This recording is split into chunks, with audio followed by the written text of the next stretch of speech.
মাৰ্ঘেৰিটাৰ নগৰৰ মাজমজিয়াত স্থিত এখন বিশেষ বজাৰ।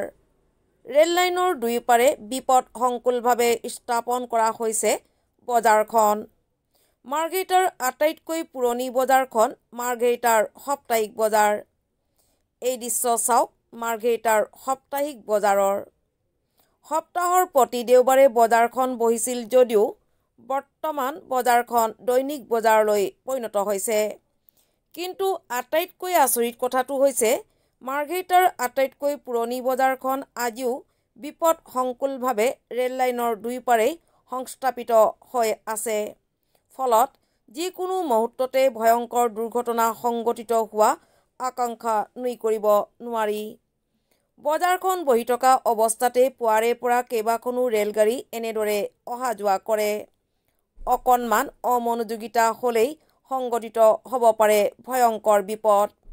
ইয়াৰ পিছতো কিন্তু ৰেল বিভাগ কিংবা মাৰ্ঘেৰিটা পৌৰসভাই আজি পৰ্যন্ত বজাৰখন স্থানান্তৰ কৰাৰ বাবে কোনো ব্যৱস্থা গ্ৰহণ নকৰিলে, যাৰ পৰিপ্ৰেক্ষিতত দীৰ্ঘদিনে বিপদ সংকুলভাৱে বজাৰখনত ক্ৰেতা বিক্ৰেতাই বিভিন্ন বয়-বস্তু কিনা বেচা কৰি আহিছে।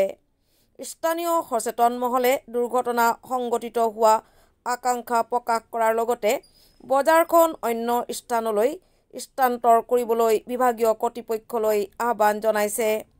আনহাতে আন একাংশই ঐতিহ্যমণ্ডিত বজাৰখনে কোনো ধৰণৰ অসুবিধা নাই কৰা বুলিহে ক'ব বিচাৰে। মাৰ্ঘেৰিটাৰ পৰা বিকি দাসৰ ৰিপৰ্ট।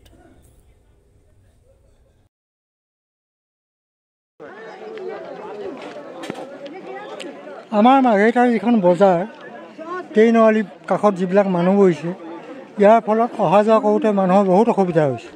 এই বজাৰখন এই ঠাইৰ পৰা অইন ঠাইলৈ নিয়াটো অতি সৌভাগ্যজনক বুলি মই ভাবোঁ। আৰু সেৱা ভাৰতী পৌৰাঞ্চলৰ অবিভক্ত ডিব্ৰুগড়, তিনিচুকীয়া এই দুখন জিলাৰ জ্যেষ্ঠ সেৱা প্ৰমুখ ডাক্তৰ মানিশ চন্দ্ৰ চেতিয়াই এই কথাষাৰ কৈছে। এই কথাষাৰ এই অভাজনে কৈছে বুলি আপোনালোকে দিল্লীতো গৈ সুধিব পাৰে। দিল্লীৰ প্ৰাইম মিনিষ্টাৰক, চিফ মিনিষ্টাৰক, যাকেই নহওক লাগে চবেই কৈ দিব আৰু সুধিব পাৰে ৰাষ্ট্ৰীয় স্বয়ংসেৱক অফ ইণ্ডিয়া ভাৰত। বজাৰখন বহুদিনীয়া পুৰণি হ'লেও মানুহৰ জনসংখ্যা আজি অৰণ্যই আজি অসমত যি বসবাসৰ সৃষ্টি কৰিছে, এইবিলাক কথা ক'লেতো ভাৰত চৰকাৰে হয়তো বেয়াও পাব পাৰে। গতিকে মই এজন কবি হিচাপে স্বৰচিত এটা কবিতাৰে আপোনালোকক লগতে বিশাল ভাৰতবৰ্ষক চিনাকি দি থৈ যাওঁ, সেইটোকে মনত ৰাখিলে হৈ গ'ল। আজি বিশ্বৰ মানৱ জাতিক জনাইছোঁ প্ৰত্যাহ্বান, অসমৰ অসমীয়াই হ'ল সমগ্ৰ ভাৰতবৰ্ষৰ লগতে খালিস্তান, পাকিস্তান, বাংলাদেশ, নেপাল আদি ৰাষ্ট্ৰৰো বৰঘৰ, মালঘৰ, বাটচৰা, চৰাঘৰ, স্বয়ং উদন্ত উদঙীয়া পথাৰ, অনেক ৰান্ধনি আঞ্জা খোলা হৈ থকা আজিৰ অসমক লৈ কোনোবাই অসমীয়াই কৈছে নি কাৰোবাক? কিয় আহি বহিছোহি মাটি বাৰী দখল কৰি নবে ল'ৰা ছোৱালীক জন্ম দি জনশূন্য কৰিছোহি ইয়াত।